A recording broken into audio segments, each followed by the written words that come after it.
Vamos a abrir nuestras Biblias en Salmos capítulo 6. El Salmo número 6 vamos a estar viendo ahora en este momento. Y me maravilla cómo vamos a descubrir que en muchos de estos salmos, los salmos tienen varios autores, no sabemos en realidad cuántos son los autores de los salmos, pero hemos estado viendo desde el inicio salmos de David. No sabemos si el primer salmo es de David o no, algunos se lo atribuyen a Salomón, otros a David. En realidad no nos dice de quién es el salmo, pero no importa, es el dedo de Dios el que está escribiendo aquí de cualquier manera.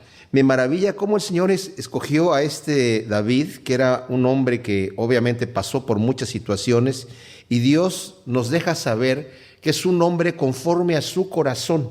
Así que cuando vemos los salmos de David, estamos viendo el corazón de Dios ahí plasmado. Claro que vemos también la humanidad de David y vemos la debilidad de David también, vemos las frustraciones de David, pero vemos lo bonito de esto, mis amados, es que vemos cuál es la reacción que tiene David ante las circunstancias que lo rodean. Nosotros tenemos problemas en la vida todos. No creamos que cuando venimos delante de Dios se acaban los problemas. Los problemas continúan. De hecho, el Señor dice, en el mundo vas a tener aflicción, pero confía porque yo ya he vencido el mundo. El mundo ama lo suyo. Y dice el Señor, si conmigo hicieron leña, ¿quién cree que van a hacer con ustedes, verdad? Así que sabemos que vamos a tener aflicción, pero sabemos en dónde nos podemos refugiar y vemos que vamos a encontrar constantemente que David se está refugiando de continuo en el Señor, porque no tenía con quién refugiarse. Ni siquiera las personas que tenía al lado, sus amigos fieles, no eran tan fieles y no eran tan amigos tampoco, ni sus hijos tampoco. Entonces vemos que era un hombre que dependía de Dios y en una forma práctica, en una forma real. Porque a veces cuando vemos nosotros nuestra relación con Dios y escuchamos de grandes siervos como David o grandes siervos como Job o Daniel, José, el hijo de Jacob, y decimos, bueno, pues son personas que los vemos así como superhéroes espirituales, Moisés y intocables, Pedro, Pablo, los grandes siervos de Dios. Y nosotros nos vemos como personas normales, aquellos eran especiales, están así como, decimos Pedro y Pablo y oímos angelitos, ¿verdad? Y no nos ubicamos en que nosotros somos también santos escogidos de Dios. Somos amados, somos santos y amados, como nos dicen Colosenses. Y necesitamos identificarnos con un Dios que quiere involucrarse en nuestra vida cotidiana todo el tiempo. Así que cualquiera que sea nuestra situación, tenemos allí, no como un ejemplo loco o como un ejemplo absurdo, tenemos allí realmente el verdadero ejemplo de lo que nosotros podemos hacer en nuestra relación con Dios. En el Salmo 6 nos dice aquí al director del coro con Neguinot sobre Sheminit, Salmo de David. Y cuando vemos el título de Neguinot, significa un instrumento de cuerdas, como vimos anteriormente, otro salmo que también el Salmo 4 estaba escrito para este instrumento. David era un músico bastante prolífero en cuanto a la cantidad de música que escribía, pero también inventó algunos instrumentos y sacó ventaja de algunos otros instrumentos.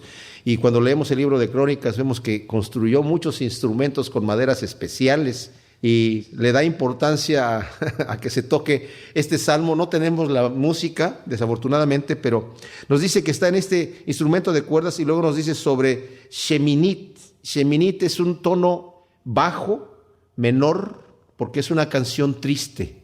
Esa es la idea de la canción. Es un canto triste con tonos bajos en tonos menores y es un salmo de David.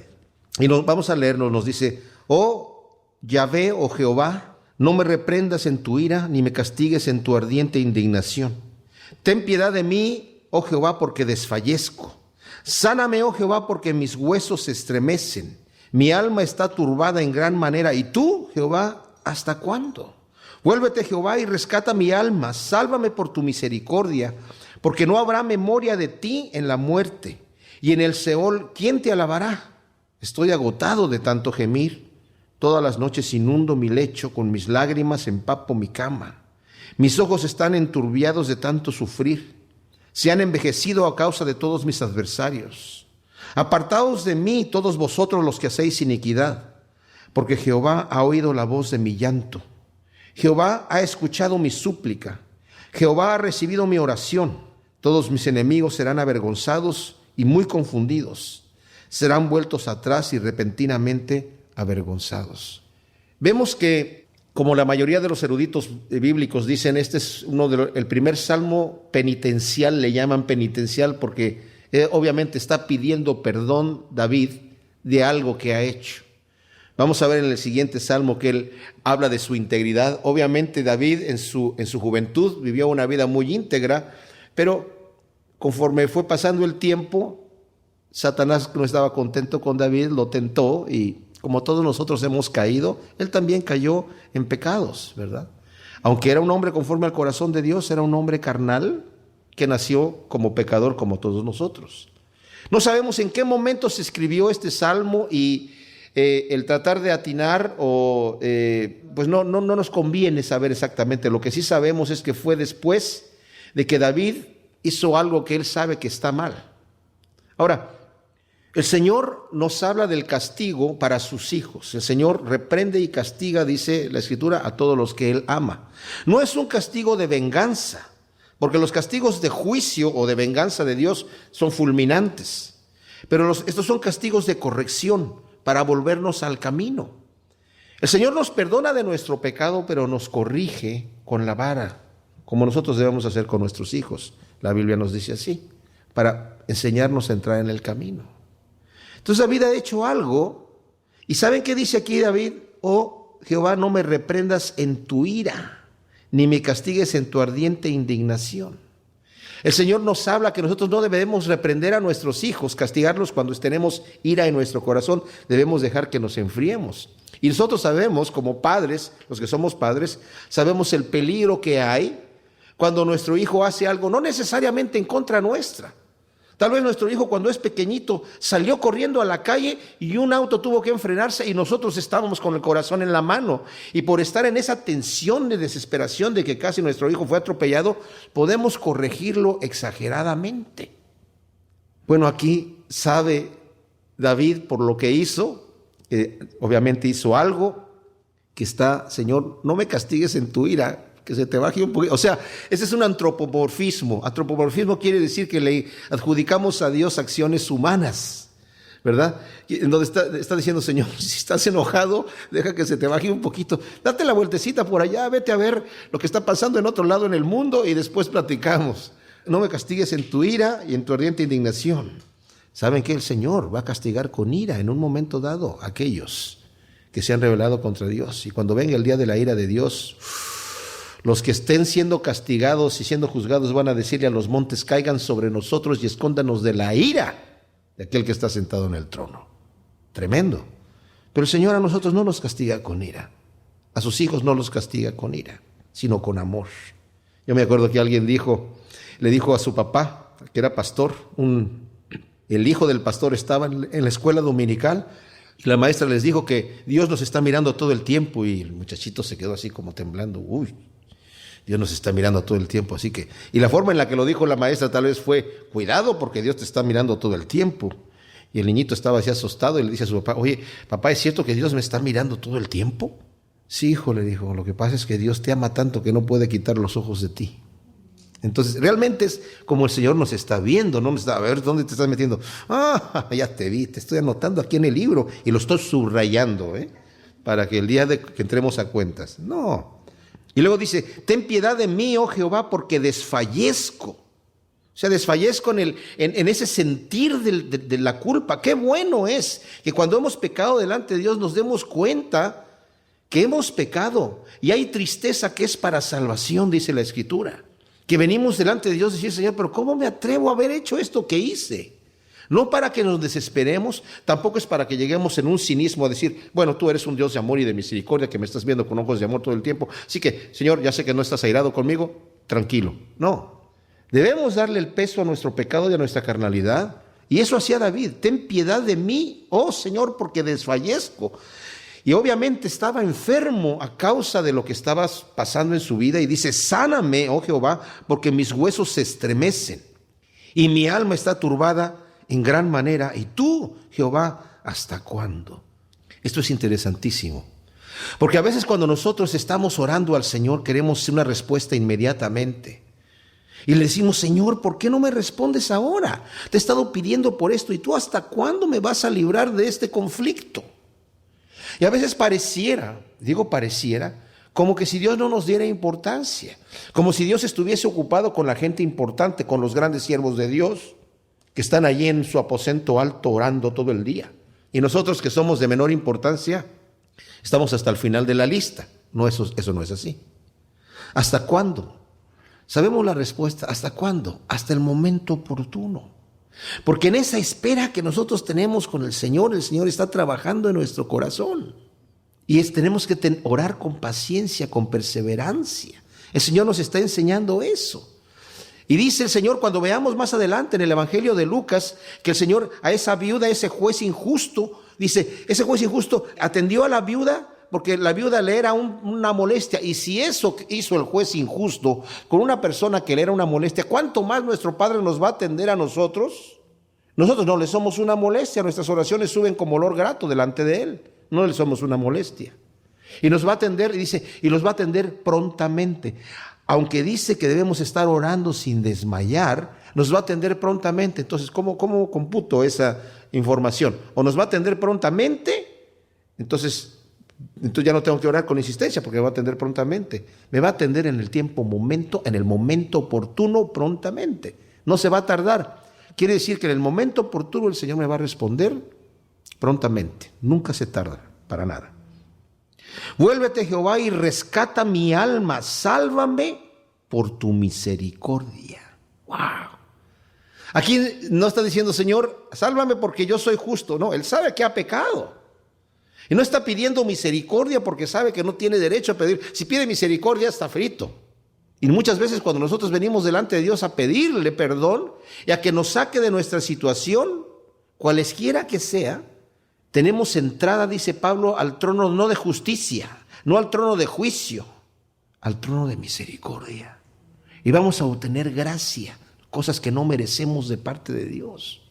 Así que con confianza nos acercamos sabiendo que Dios en su misericordia no nos va a dar lo que merecemos, nos va a dar gratuitamente lo que no merecemos. ¡Wow! Entonces dice, por tu misericordia, Señor, sálvame. Porque no habrá memoria de ti en la muerte y en el Seol, o sea, en la tumba. ¿Quién te alabará? Obviamente, muchos de los siervos del Antiguo Testamento no sabían si había resurrección o no, pero de cualquier manera está diciendo, Señor, yo en este momento te estoy alabando y ya muerto no te voy a poder alabar. Nosotros sabemos que en el momento que nosotros estemos ausentes en el cuerpo, estamos presentes en la gloria, como dice el apóstol Pablo. Pero ese conocimiento no era completamente conocido en el Antiguo Testamento. Digo completamente, porque sabemos que algunos sí pensaban así, como si los fariseos tenían el conocimiento de que había resurrección. No sabían de qué manera, pero sabían que había resurrección, ¿verdad? Los saduceos no creían en la resurrección, pero los fariseos sí. Estoy agotado de tanto gemir, todas las noches inundo mi lecho, con mis lágrimas empapo mi cama. Mis ojos están enturbiados de tanto sufrir, se han envejecido a causa de todos mis adversarios.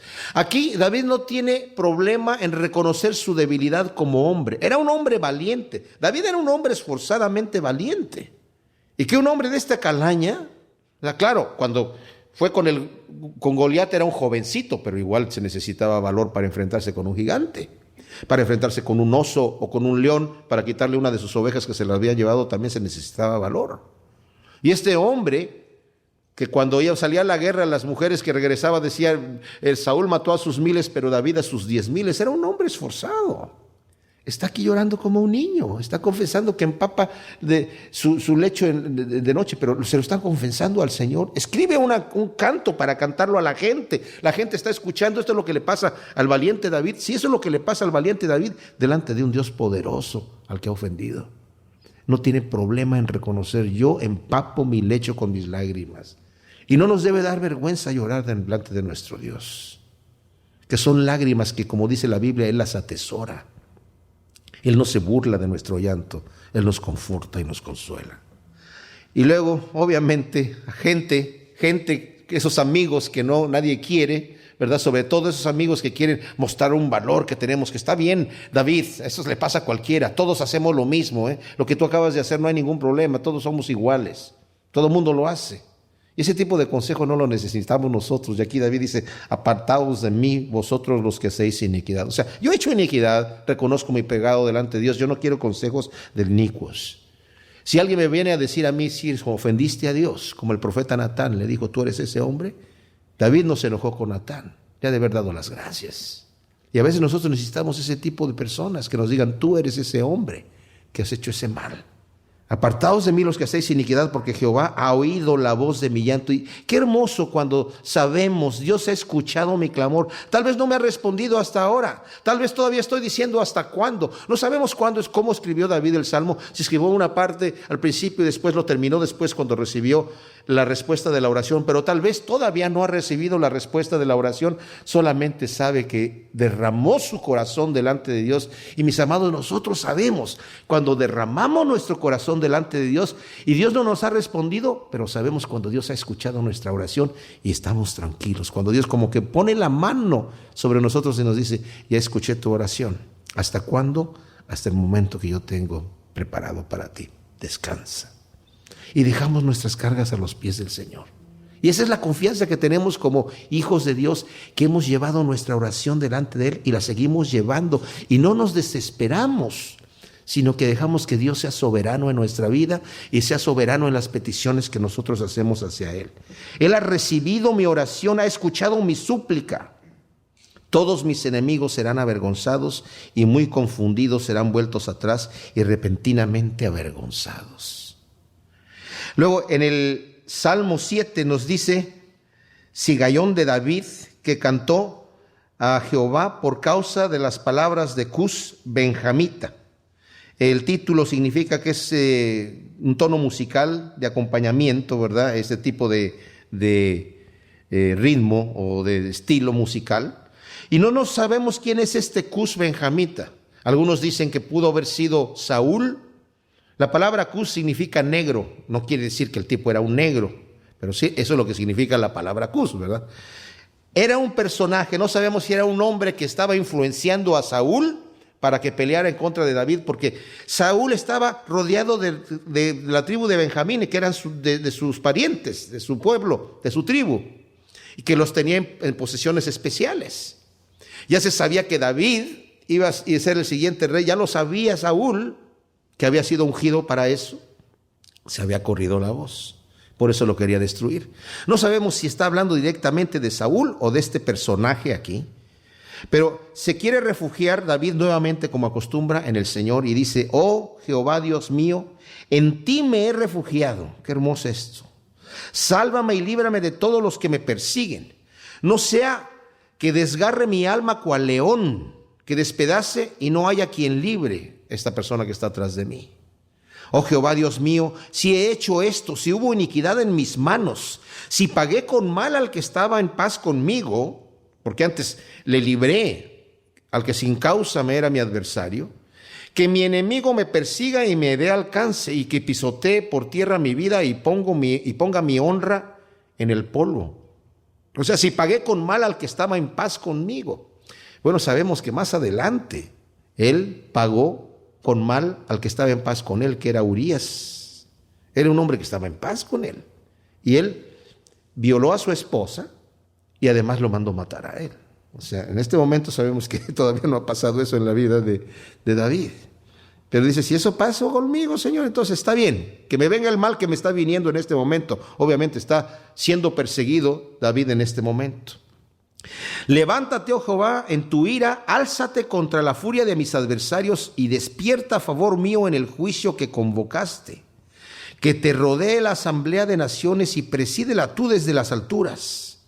Oh Jehová, tú que impartes justicia a los pueblos, júzgame, Jehová, conforme a mi rectitud y conforme a la integridad que hay en mí.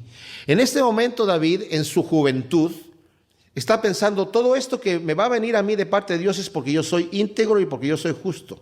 Y como dije anteriormente, el Señor le va a permitir andar así un momento a David, hasta que se dé cuenta David que realmente todos somos pecadores.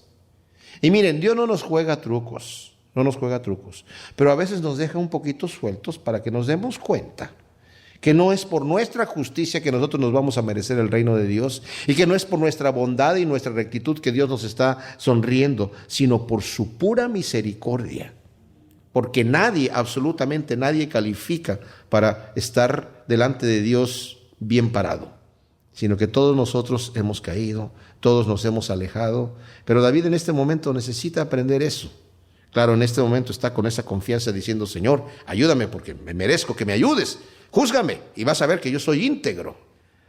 Acábese ahora la maldad de los malvados y sea el recto firmemente establecido, porque el Dios justo examina el corazón y los riñones. Esto, o sea, examina incluso el subconsciente, quiere decir aquí. Mi escudo está en Elohim, que salva a los rectos de corazón. Elohim es juez justo, es un Dios que sentencia cada día, o sea, su justicia. Notemos que aquí no habla mucho de la misericordia de David, esa la va a aprender después. Como dije, Dios escoge personas que son verdaderos hombres de fe para someterlos a la prueba y que salgan mejor todavía.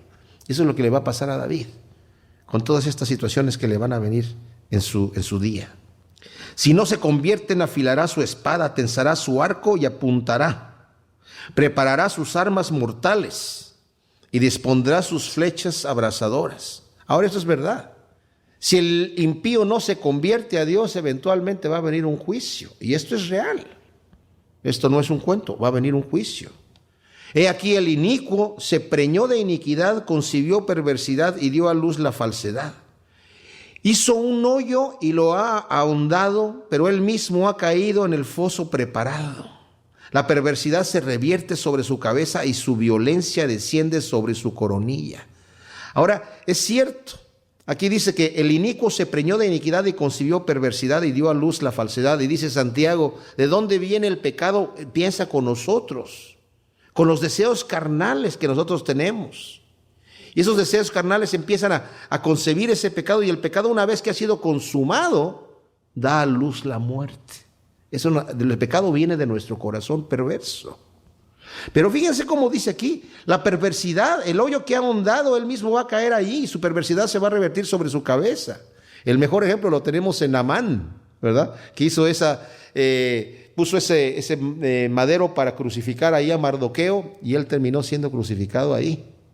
En el capítulo 19 de Deuteronomio dice el Señor: cuando vengan alguien y acuse a una persona, a su prójimo, va a venir delante de los jueces y van a traer el asunto, y si se encuentra que este hombre está acusando falsamente a su prójimo, esto está en el capítulo 19 a partir del versículo 16 en adelante de Deuteronomio, si lo quieren leer después, dice: si este hombre se encontró que fue un acusador falso, ustedes los jueces le van a hacer a ese hombre el mal que él quería traer sobre su prójimo. Lo que él pensaba que le iban a castigar con su acusación falsa, lo van a tener que castigar a él. Y dice: y no vas a tener perdón de él, ojo por ojo, diente por diente, mano por mano, pie por pie. No te apiadarás de él, le vas a hacer exactamente lo que él pensaba hacerle a su prójimo. O sea, aquí David está diciendo: ese hoyo que está acabando va a caer sobre sí mismo. Así que no tengamos temor cuando nos atacan a nosotros por ser cristianos. Eventualmente, esa persona que está preparando la trampa va a caer en ella, tarde o temprano, tarde o temprano.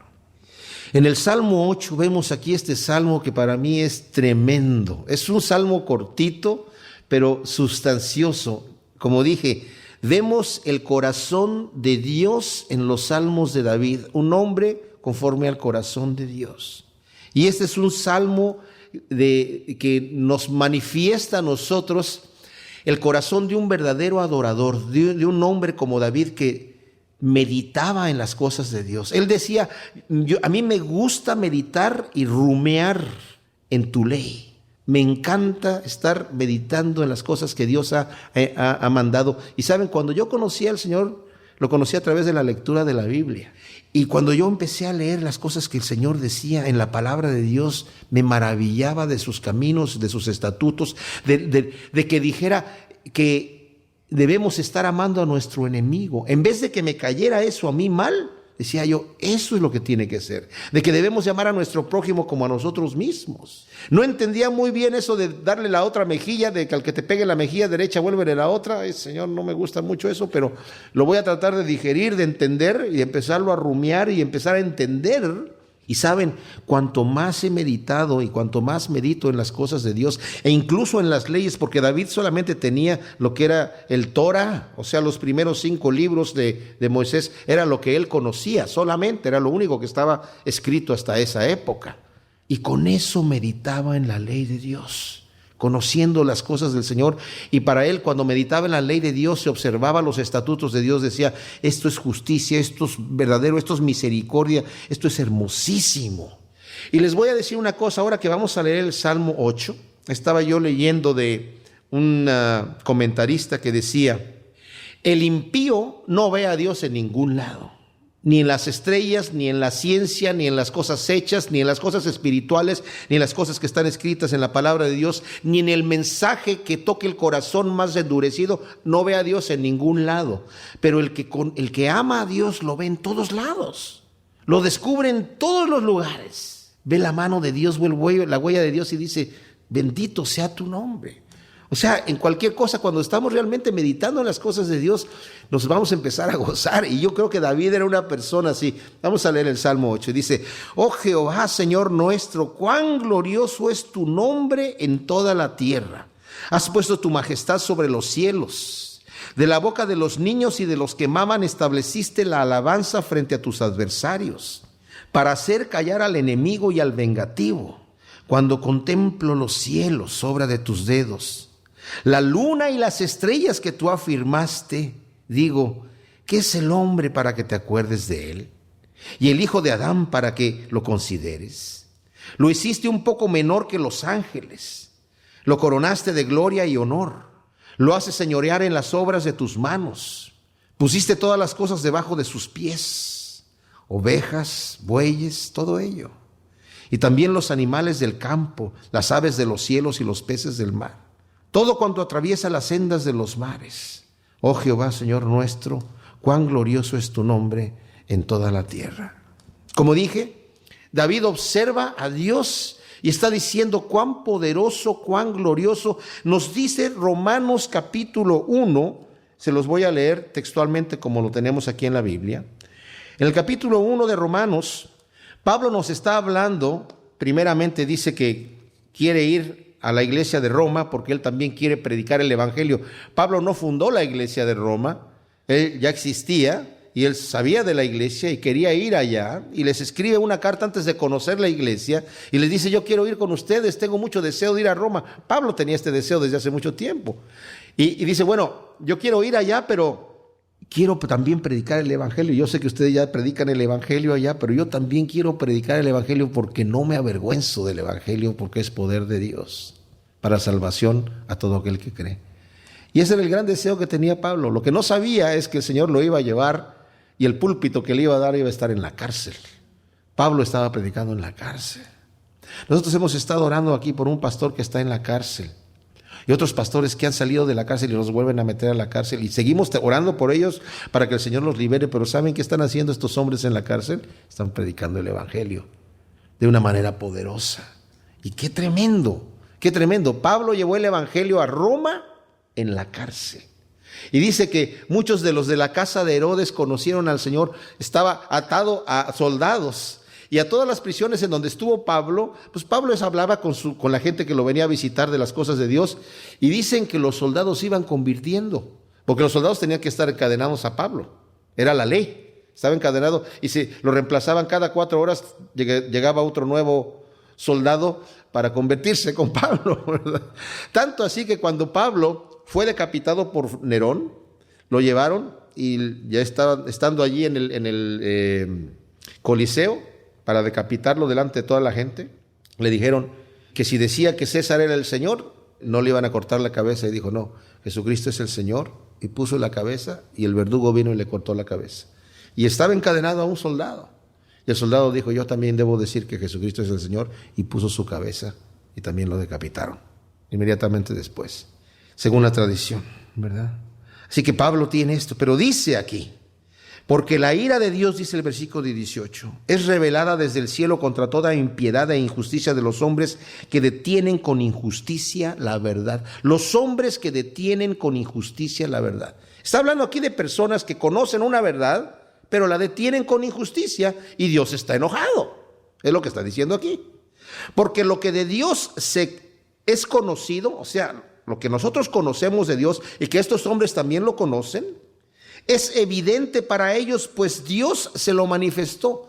Fue evidente para ellos que Dios estaba ahí. Dios se lo manifestó y Dios lo sabe. Y como ellos detienen esa verdad y la quieren negar, como el avestruz, dice, si yo meto la cabeza en la tierra ya no existe mi depredador. Si yo digo que Dios no existe y Dios deja de existir, así no es. Dice, porque las cosas invisibles de Él, nos dice cómo es que Dios les dio a conocer estas cosas. Las cosas invisibles de Él, de Dios, su eterno poder y su deidad. Estas son cosas invisibles. Su eterno poder y su magnificencia, su deidad, su divinidad, se hacen claramente visibles desde la creación del mundo. ¿Cómo? Lo invisible de Dios se hace visible, efectivamente. Se hacen visibles entendiéndose por medio de las cosas hechas, de modo que no tienen excusa. O sea, las cosas hechas tienen la firma de Dios, tienen las huellas digitales de Dios, de manera que las personas que observan estas cosas y niegan a Dios, no tienen excusa, porque Dios se ha manifestado.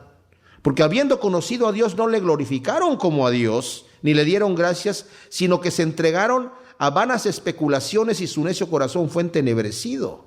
Alegando ser sabios, se hicieron necios. ¡Wow! Pero aquí dice, oh Jehová, Señor nuestro, cuán glorioso es tu nombre en toda la tierra. Has puesto tu majestad sobre los cielos, Señor, tu poder y tu deidad los estoy viendo claramente visibles, porque tu majestad está en los cielos. No está hablando de los cielos espirituales. Estoy viendo el firmamento, Señor, estoy viendo aquí tu majestad, la estás desplegando con orgullo. Estás diciendo, mira, esto solamente lo puedo hacer yo. Has puesto tu majestad sobre los cielos. Lo dice, de la boca de los niños y de los que maman estableciste la alabanza frente a tus adversarios para hacer callar al enemigo y al vengativo. En realidad, algunas de las traducciones de usted dice, estableciste la fortaleza, ¿verdad? ¿Saben qué es interesante? Que se puede traducir de las dos maneras, pero lo que es más interesante, este versículo, nosotros lo vemos en el Nuevo Testamento, cuando el Señor había entrado en el Domingo de Palmas a Jerusalén y echó fuera a los cambistas que estaban ahí en el templo. Los niños después empezaron a gritar, dice, los niños empezaron a gritar, Hosana bendito el que viene en el nombre del Señor. Y los fariseos le dijeron, ¿ya oíste lo que están diciendo estos niños? ¿No los haces callar? Y el Señor les dice, ¿qué no escucharon esto que dice que de la boca de los niños y de los que maman estableciste la alabanza frente a tus adversarios? Ustedes son mis adversarios, entonces me están alabando. El Señor lo dijo allí. Ahora, el detalle es que en la traducción del hebreo al griego, muchas de las escrituras se cumplen en el Nuevo Testamento en la traducción. O sea, lo que se pierde en la traducción, en este caso, se gana. Y en el momento que la profecía está dada en hebreo, no se cumple muy bien a veces. Pero cuando se traduce al griego, que era la versión que tenían en aquel entonces, ahí es en donde vemos que se traduce perfectamente bien. Pero de cualquier manera, acá en hebreo esto se puede traducir de esa manera, por eso en algunas de sus Biblias dice fortaleza. Pero también entendamos esto, cómo el Señor utilizó a David. David era un jovencito. Cuando se presentó delante de Goliat, o sea, él vino a traerles queso a sus hermanos y pan, ¿verdad? Que le mandó su papá. Y cuando vio que estaban los ejércitos allí, los filisteos delante de los hebreos y no pasaba nada, dije, ¿qué está pasando aquí? Estamos en guerra, pero nadie se está peleando. No es que ahí hay un paladín que está allí de los filisteos que nos está amenazando y quiere que alguien salga a pelear. ¿Y por qué no sale nadie? Pues mira, está grandote. De acá no se ve tan grande, pero si te acercas vas a ver. Y dice, yo salgo a pelear con él. Y sus hermanos hasta se burlaron, le dijeron, ¿qué quieres? ¿Viniste aquí a ver el morbo de la guerra? ¿Nada más vienes por morboso a ver que la gente se mate? Y dice, yo no necesito hablar con ustedes. Y va con el rey. Y le dice, yo quiero pelear con ese hombre. Y le ponen una armadura a ver si puede. Pues no podía con la armadura. Dice, no, yo no puedo con estas cosas. Estaba muy joven. Y dice, mira, yo cuando cuidaba las ovejas de mi padre, si me venía un león, yo iba con él al león y le arrebataba la oveja. Y el Señor entregaba al león en mi mano, yo lo mataba. O sea, yo no lo mataba, Dios lo entregaba en mi mano. Dios lo entregaba en mi mano. Si venía un oso, le pasaba lo mismo, sea león, sea oso, lo que fuera. Dios lo entregaba en mi mano. No es que yo sea muy fuerte, yo soy un muchacho, pero Dios lo entregaba en mi mano. Y este hombre, no importa que sea un gigante, no sea quien sea, está desafiando al Dios viviente. Yo voy a ir allí y yo no necesito armaduras. Dios lo va a entregar en mi mano con lo que sea. Y agarra 5 piedrecitas y su honda para tirarla, y tira una piedra, y la primer piedra que tira le pega al gigante en la cabeza, él lo noquea, cae al piso y le corta la cabeza con su propia espada. Ahora, el detalle, cuando sale David allí, lo ve el gigante y le dice, ¿qué? ¿Este es el que va a pelear conmigo? ¿Qué? Y le dice, muchachito, ¿acaso yo soy un perro para que vengas a mí con piedras? ¿Qué van a hacer tus piedras a mí? El tipo traía una coraza, traía un yelmo, traía de todo. Una jabalina, una lanza, un escudo, de todo traía. Y dice, tú vienes a mí con espada y con lanza y con jabalina. Yo vengo a ti en el nombre de Jehová de los ejércitos, a quien tú has desafiado. Y le dice Goliat, yo voy a entregar tu carne a los perros. Dice, no, yo voy a entregar tu carne a las aves, porque tú has desafiado al Dios viviente. Y se acercó Goliat para pelear, y él le tiró la piedra y pum, le pega en la cabeza, se desmaya, le corta la cabeza. ¿Por qué? Porque de la boca de los niños y de los que maman también estableciste la fortaleza y la alabanza, para hacer callar al enemigo y al vengativo. Y luego dice aquí, cuando contemplo tus cielos, obra de tus dedos, y la luna y las estrellas que tú afirmaste, digo, ¿qué es el hombre para que te acuerdes de él, y el hijo de Adán para que lo consideres? Es impresionante cuando nosotros consideramos el universo, es impresionante. Estoy preparando una presentación para el desayuno de los hombres, y voy a hablar un poquito de, nada más para que veamos la grandeza de lo que Dios ha hecho. Antes se burlaban de las escrituras, por ejemplo, de Génesis 22, 17, 32, 2, o de Jeremías 33, 22, en donde dice que compara, ¿verdad?, que los pensamientos de Dios, o que la descendencia de Abraham van a ser como la arena del mar y como las estrellas de los cielos. Y decían antes los griegos, pues ya contamos las estrellas, son 600 y tantas, no se compara con la cantidad de granos de arena que hay en el mar, ¿verdad? Hasta que se descubrió después el telescopio y se dieron cuenta de que pues había muchas más estrellas, ¿verdad? Y hoy se calcula que las estrellas es 10 a la potencia 24. 10 a la potencia 24 es un 10 con 24 ceros enfrente, la cantidad de estrellas. O sea, hay billones de galaxias y cada galaxia tiene miles de millones de estrellas. Estamos hablando de una cantidad ridícula. Y se calcula que más o menos es la misma cantidad de granos de arena que hay en el mar, ¿verdad? Y a lo que voy con esto es que vemos la maravillosa mano de Dios en lo que... O sea, David... Me imagino que era una persona, yo de niño me gustaba acostarme en las noches a ver las estrellas. Y pues David cuidando las ovejas y también acampando durante la guerra afuera en el campo, pues observaba las estrellas, y como muchos de nosotros que nos gusta preguntarnos, oye, mira qué maravilloso, ¿de dónde viene todo esto? Como dice, tú estás desplegando, Señor, tu magnificencia, como con orgullo, mira, este soy yo. Y eso que David no tenía un telescopio para ver las nebulosas y ver todo lo magnífico que es el universo. Pero la gente que sí lo conoce y que niega la existencia de Dios, podemos decir, oye, ¿por qué tanta ceguera? Porque es evidente, o sea, pues David solamente dice, cuando yo considero la luna y las estrellas y veo lo pequeñísimo que somos nosotros, comparado con tamaños de cuerpos celestes que son inmensos, y la inmensidad del universo, donde tenemos estrellas que están a millones de años luz, miles de millones de años luz de distancia. Imagínense lo que estamos hablando. O sea, nosotros apenas nos está llegando la luz que se emitió hace miles de millones allá, y apenas lo estamos viendo nosotros. La inmensidad es una cosa tremenda. Y dice, es obra de tus dedos. O sea, ni siquiera con esfuerzo, sí, con la obra de tus dedos, Señor. Qué impresionante ver la dimensión que le daba David a Dios. A veces nosotros no dimensionamos a Dios así. Lo vemos limitado, lo vemos sordo, lo vemos ciego, lo vemos preocupado, lo vemos desocupado de nuestra oración, los vemos desinteresado de nuestras peticiones. A veces no llegamos con fe a pedirle al Señor y pensamos, Dios no me va a escuchar. Y ya cuando venimos de esa manera, como dice Santiago, el que ora sin fe, dudando, no piense la tal persona que va a recibir cosa alguna de Dios. Cuando venimos delante de Dios tenemos que venir con fe, sabiendo que nos está escuchando, sabiendo que nos va a responder, porque Él ha dicho, todo lo que pidáis en mi nombre, yo lo haré. Pero ¿qué tal si no lo hace, Señor? Entonces ya estoy dudando. Aquí habemos dos o más, y donde dos o más estemos ahí en tu nombre vamos a pedir y tú lo harás. ¿Y qué tal si no? Pues ¿qué tal si no? No. Entonces el Señor no obra así. El Señor no nos va a escuchar de esa manera. Ahora, también dice Santiago, cuando pides y no recibes, analiza cómo pides. Porque si pides para ti, para gastar en tus deleites, Dios no es el genio de la botella como algunos lo presentan. Declara, confiesa y el Señor se va a ver obligado a obrar. No. Si pides para tus deleites, ya dice la Biblia que no. No es que Dios quiere que pidamos para nuestro dolor, sino que pidamos para su voluntad. Conforme a su voluntad es como se hacen las cosas. Bueno, pero dice, cuando considero eso, digo, ¿qué es el hombre para que te acuerdes de él? Y el hijo del hombre, el hijo de Adán, para que lo consideres. Miren, mis hermanos, cuando estaba yo pensando en esto, estaba meditando un detalle que para mí es tremendísimo. No sabemos por qué nuestro Redentor, solamente el Redentor muere por el hombre. Los ángeles no tienen Redentor. ¿Por qué? No sabemos.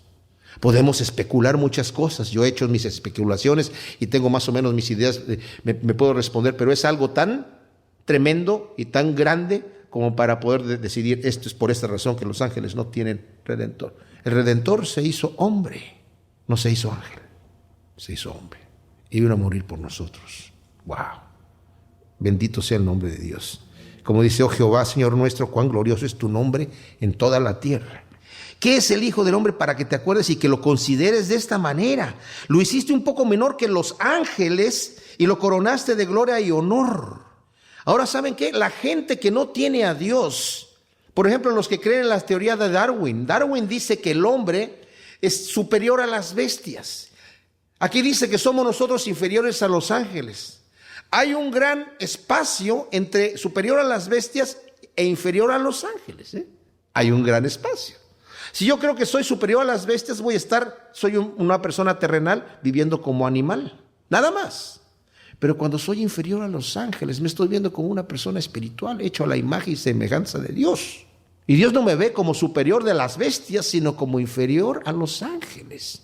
Ahora, cuando nos habla acerca de esto, lo hiciste menor que los ángeles y lo coronaste de honor y lo haces señorear sobre las obras de tus manos y pusiste todas las cosas debajo de sus pies, ovejas, bueyes, todo ello y también los animales del campo, las aves de los cielos y los peces del mar y todo cuanto atraviesa la senda de los mares, oh Jehová, Señor nuestro, cuán glorioso es tu nombre en toda la tierra. El Señor sí nos ha puesto a nosotros para que nos enseñoreemos de la tierra. Aunque hemos perdido mucho de nuestro dominio por haberle entregado el dominio a Satanás en el jardín del Edén, que lo hizo Adán, de manera que el Señor de este siglo ahora es Satanás. No obstante, nos enseñoreamos de los animales y de las plantas y todo eso, aunque no tenemos un control completo. Pero aquí no tanto se está refiriendo al hombre natural. Si nosotros nos vamos a Hebreos capítulo 2, vamos a ver que en Hebreos se nos narra, el mejor comentario de la Biblia, del Antiguo Testamento, es el Nuevo Testamento. Ahí nos está hablando del Señor Jesús y nos dice aquí, por lo cual, dice el capítulo 2, debemos dar más solícita atención a las cosas que fueron oídas, no sea que las dejemos escurrir o la deslicemos. Porque si la palabra hablada por medio de los ángeles fue firme y toda transgresión y desobediencia recibió justa retribución, ¿cómo escaparemos nosotros si descuidamos una salvación tan grande? La cual, comenzando a ser proclamada por el Señor, nos fue confirmada por los que oyeron a Él, testificando Dios juntamente con ellos mediante señales y prodigios y diversos milagros y repartimientos del Espíritu Santo conforme a su propia voluntad. Porque no ha sometido a los ángeles el mundo venidero acerca del cual hablamos. Como dije, el Redentor no murió por los ángeles, sino murió por los hombres. Pero alguien declaró solemnemente en algún lugar diciendo, ¿qué es el hombre para que tengas memoria de él? Y el Hijo del Hombre para que lo visites. Lo hiciste un poco menor que los ángeles. Lo coronaste de gloria y honor y todo sometiste bajo sus pies. Y ahora aquí lo va a aplicar a Jesucristo, dice, porque al someter todas las cosas, nada dejó que no esté sometido a Él. Ahora, sin embargo, no vemos todavía que todas las cosas se estén sometidas a Él, pero vemos a aquel que fue hecho un poco menor que los ángeles, a Jesús, coronado de gloria y de honra a causa del padecimiento de la muerte, para que por la gracia de Dios gustara la muerte por todos, porque convenía a aquel por cuya causa son todas las cosas y por medio del cual todas las cosas subsisten, que habiendo de llevar muchos hijos a la gloria, perfeccionara por medio de padecimientos al autor de la salvación de ellos. O sea que vemos que aquí está profetizando David acerca de nuestro Salvador, que también fue hecho un poco menor que los ángeles. Ahora, él no era un hombre en nuestra condición completa. Nosotros hemos sido como participantes completos, somos por naturaleza carnales, pero él ha sido hecho partícipe. O sea que él nació sin pecado, no en nuestra condición como nosotros nacemos en pecado, él nació sin pecado. Porque la palabra que se utiliza para que la forma en la que él participó de la carne es diferente a la palabra que se utiliza en la forma en la que nosotros participamos habiendo nacido como pecadores. Pero de cualquier manera él fue hecho menor que los ángeles. Y como dice Filipenses capítulo 2, él no se aferró a querer ser igual a Dios, sino que tomó forma de siervo. Y en esa situación se humilló a sí mismo para sufrir una muerte y muerte de cruz por nosotros. Qué tremendo, ¿verdad? Y por eso dice hasta el final aquí: oh Jehová, Señor nuestro, cuán glorioso es tu nombre en toda la tierra. Qué tremenda revelación el Señor le está dando aquí a David y de aparte el Señor a través de David a nosotros, para que sepamos que Dios ya estaba revelando a David de alguna manera el plan que él tenía para alcanzarnos a nosotros, porque David sabía que es el hombre, Señor, para que tú te acuerdes de él y para que lo consideres y pienses en él. Aunque lo hiciste menor que los ángeles, tienes tus ojos puestos en nosotros. Gracias, Señor, te damos por tu infinito amor y misericordia, que realmente nos maravilla saber que tú estás viéndonos, Señor, considerándonos, cuidándonos, que tus pensamientos acerca de nosotros son más que los granos de arena en el mar y que son pensamientos de bien y no de mal. Te amamos, te glorificamos, te damos a ti la gloria y la honra y te pedimos, Señor, que siembres esta semilla para que sepamos quién eres tú y el amor que tienes para nosotros, Señor, y podamos producir un fruto a 100 por 1 en nuestra vida. En nombre de Cristo Jesús. Amén.